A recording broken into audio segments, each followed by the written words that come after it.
ये आपका क्या होता है, ये लंबाई होता है, मैग्नीट्यूड होता है, परिमाण होता है।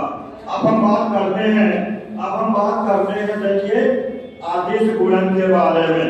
तो देखिए जो अदिश गुणन होता है डॉट प्रोडक्ट, इसमें सबसे पहले आप ये समझ लीजिए डॉट प्रोडक्ट में हमने अदिश गुणन ये बताया था A dot B is equal to A B cos theta.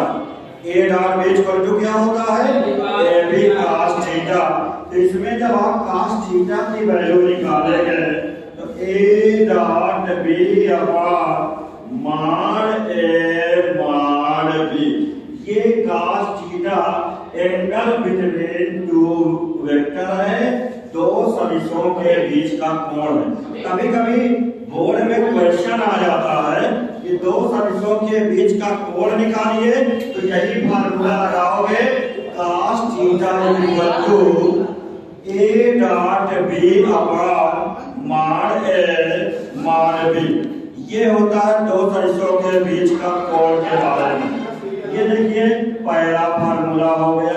इसमें लंबकोणीय सदिश मैंने आपको बताया था, लंबकोणीय सदिश में देखिए मैंने आपको ये बता दिया था कि ये देखो ये x अक्ष है, ये y अक्ष है, ये z अक्ष है।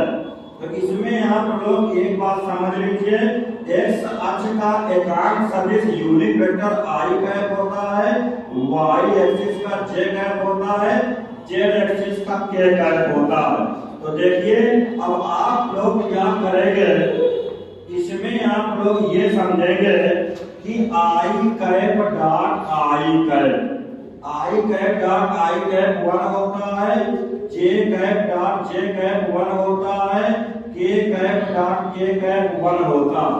अब आगे बढ़िए आप लोग, i cap dot j cap 0 होता है, j cap dot k cap 0 होता है, k cap dot i cap 0 होता है।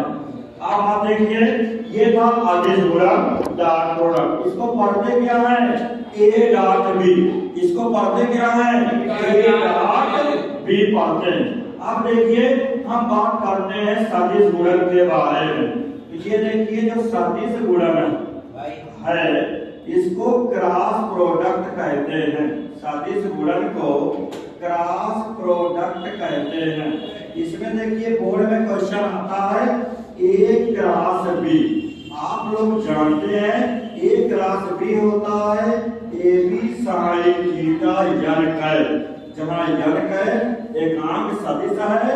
अब आप देखिए यहाँ से साइन थीटा की वैल्यू अगर निकालेंगे ये हो जाएगा a क्रॉस b मान में अपॉन मान ए मान b।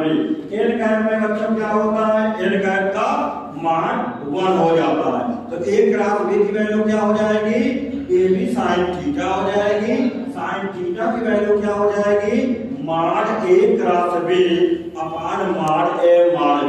अब इसमें भी लंबकोणीय सदिश आ जाएंगे जो कि बहुत इंपॉर्टेंट चीज है।